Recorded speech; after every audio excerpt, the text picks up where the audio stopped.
With that. Okay, so now I'm going to go on to my next topic here. I'm going to share my screen. I have two pieces of legislation I want to go over as it pertains to the U.S. Department of Veterans Affairs. They were sent to me by a legislative office. I don't know the exact status of it, but I don't think that they've passed quite yet. I don't even know if they've been voted on, if I'm being really honest with you. Okay, so all right. So the first one is this is from the congress.gov website. And basically what it's talking about here is that it would introduce a 5-year pilot program where veterans where the US Department of Veterans Affairs would be required to offer veterans access to outside the VA primary care. And so what's primary care? So it's basically like you go to the doctor once a year for your checkup. You get your little checkups about your health or your blood work or whatever. You get like basic prescriptions that you may need through primary care. It's very specific. It's just general health care essentially. And this would be taken care of through some type of HSA health savings account is what they're saying. So I am super interested in this. It looks like there's not a whole lot of information. It's just a quick summary. It's HR 1520 is what it says. And it's called Veterans Access to Direct Primary Care Act. And so I would love to see this passed immediately. Because I would be first in line. I'd be like, hey, yes, sign me up, please, because I've had way too many problems dealing with the VA through the years. And even more recently, I've dodged the VA as much as I possibly can. And I would really prefer it. I really oppose the management of the U.S. Department of Veterans Affairs in a large part. I really oppose the fact that there is a lack of accountability and justice inside this organization. I really oppose the fact that let me get into it here. Hold on. I want to make sure I outline this. I really oppose the fact that when I worked it there and once I quit, that when I brought forth my legal claims, I was retaliated against while I worked there and even thereafter, and it would not stop until I dropped my legal claims. I still have a claim pending at the Merit System Protection Board against the U.S. Department of Veterans Affairs, which has just lingered there for years because our government is so mismanaged. Okay. And, it's just such a huge topic, but like the Office of General Counsel, I know being a veteran as well as a former employee of the organization, that the Office of General Counsel will defend anything in my direct experience. They will defend anything. They will defend anyone that works there that does anything dirty or wrong. That's been my direct experience. When I had my medical record amended because I had someone talking smack about me in there, which I was successful in amending, by the way, making disparaging remark about me. I was successful, by the way, but had I not been successful, I saw in a letter sent to me that basically they were going to hide behind their Office of General Counsel, their healthcare provider people. That's a problem. All right. And one of the reasons I'd like to be able to have my primary care and really, the primary care and have a real choice about where I get my healthcare services 100% and not just be like, go to the VA or pay for it yourself, which I'm already in that situation now for some things, is that there is a higher, in my opinion, ethical legal standard with healthcare providers that are not working in the federal government, like at the VA, for example, the U.S. Department of Veterans Affairs. They cannot hide behind some random lawyers that the taxpayers are paying for the way you can at the U.S. Department of Veterans Affairs. Like, you can't just hide behind them. And that's what I see happening at the U.S. Department of Veterans Affairs.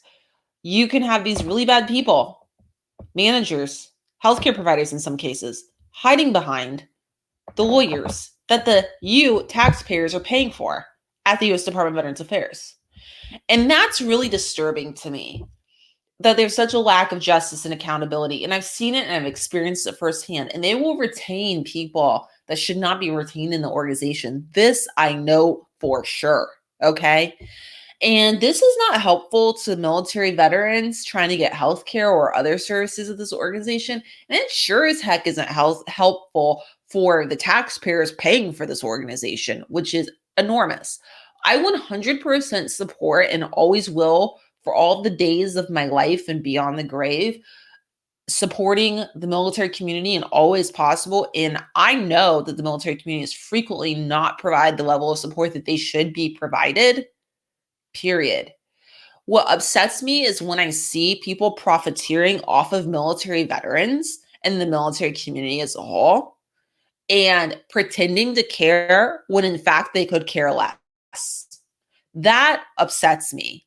And so I really want to have a choice as a veteran about where I get my primary care and not be stuck being a captive audience to the US Department of Veterans Affairs or anyone else for that matter. There are veterans that want to go to the US Department of Veterans Affairs for everything, including their primary care. Great. Give them that choice. But then there are those like me that prefer to have a choice. We should have a choice. We should have an option and not be a captive audience.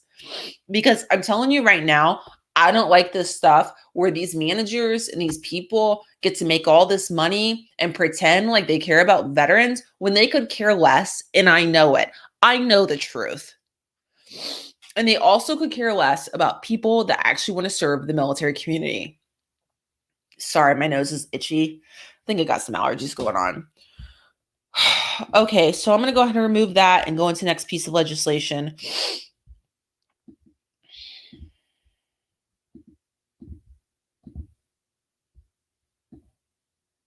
Okay. All right. So this is the next thing. So this one is interesting. It's HR 112, Care Veterans Deserve Act of 2021. I don't know what the status of this is. I'm going to try to look into this a little bit later. I may try to email. Actually, no, I'll probably just email the congressional rep that emailed me about this and just ask, like, what's the status of these bills? Because, or where can I check on them? Because I don't really know how to navigate all that. You know, I kind of just stumble around the internet looking for information about legislation, and then I kind of find it. But this was pointed out to me, and I found that to be very helpful. So, anyways, this is another proposed bill legislation, and basically, what they're proposing is that Veterans Affairs pharmacies and facilities, to some extent, would have to operate in the same way that non-governmental civilian facilities do, meaning that their hours will have to not just be banker hours, but be extended hours like you would see at your typical retail big box store, say pharmacy, where they're open, you know, on certain days that the government isn't open or on certain hours, like maybe till 6 or 7 o'clock at night, as an example. Okay. I'm not saying the exact numbers here, but just as an example.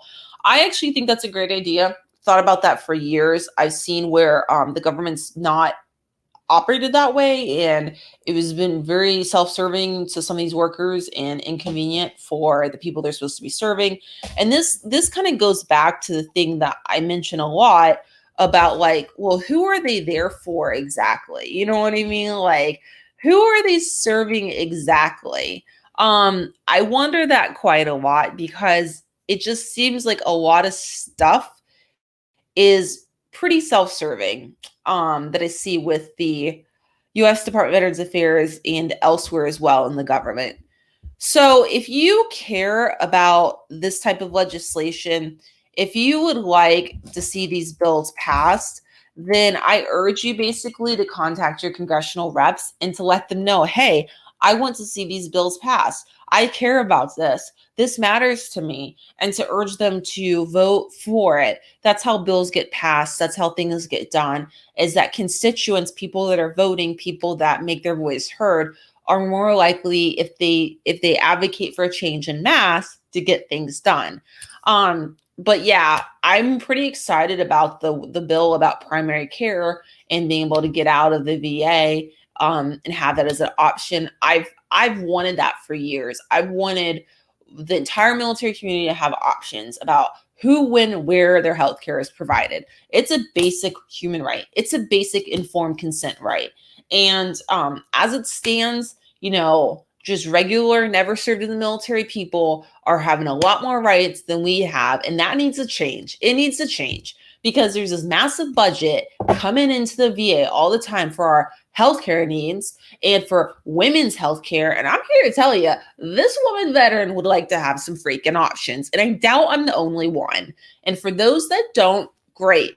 You can stay at the VA indefinitely for everything. But I would like to have some options. And I'm telling you, I spend more time fighting historically with the VA than I do getting anything accomplished ever. And I do want to point out the U.S. Department of Veterans Affairs has some exceptional people working there.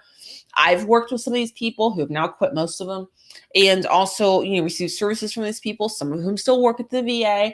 And also, the VA does help many military veterans.